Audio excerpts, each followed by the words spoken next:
सुप्रभात बच्चों, कैसे हैं आप सभी। आशा करती हूँ कि आप सभी बहुत अच्छे होंगे और आप सभी ने जो पिछला अध्याय है वो अच्छे से कंप्लीट कर लिया होगा। तो चलिए अब हम चलते हैं हमारे तीसरे अध्याय की तरफ, जो कि है कीट जगत। यहाँ पर हम और कुछ कीड़े मकोड़ों के बारे में जानेंगे। ठीक है, तो आपसे कुछ क्वेश्चंस पूछे गए हैं।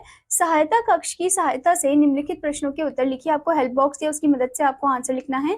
पहले आपसे पूछा है सबसे बड़ी मकड़ी का नाम लिखिए। तो सबसे बड़ी मकड़ी कौन सी है? तो सबसे बड़ी मकड़ी है टेरेंटिलस। ओके, सबसे बड़ी मकड़ी है यानी कि स्पाइडर है टेरेंटिलस। ओके, फिर आपसे पूछा है दीमक का दूसरा नाम क्या है? तो दीमक का दूसरा नाम क्या होता है? तो आप सेकंड में लिखोगे सफेद चींटे। ठीक है, सफेद चींटे दीमक का दूसरा नाम होता है। ठीक है, जो कि लकड़ियों को खाते हैं। फिर आपसे पूछा है किस जीव का वैज्ञानिक नाम मधुमक्खी है? तो कौन सा ऐसा जीव है जिसका वैज्ञानिक नाम मधुमक्खी है? तो आप तीसरे नंबर में लिखोगे बर। बर का जो वैज्ञानिक जो साइंटिफिक नेम है वो मधुमक्खी है। ठीक है, हनी बी है। नेक्स्ट आपसे पूछा है कीड़ों का अध्ययन क्या कहलाता है? तो इसकी स्टडी को हम क्या कहलाते हैं?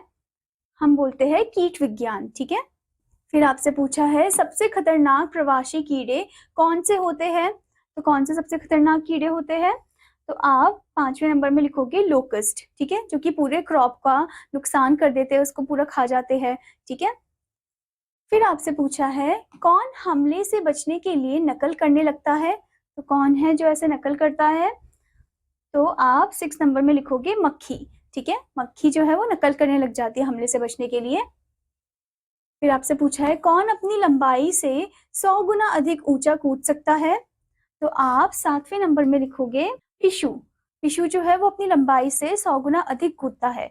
ठीक है, फिर आपसे पूछा है कौन ऐसे छोटे पंख रहित कीड़े हैं जो परपोषी का खून चूसते हैं? तो कौन से ऐसे कीड़े हैं बच्चों जो कि जिनके पंख नहीं हैं और वो खून चूसते हैं? वो है जू, जो कि इंसान में लग जाते हैं, इंसानों के सरों में। ठीक है, फिर आपसे पूछा है कौन अपने संवेदी तंतुओं को अपनी पिछली टांगों से रगड़कर संगीत में ध्वनि उत्पन्न करता है? तो कौन है जो संगीत में ध्वनि उत्पन्न करता है?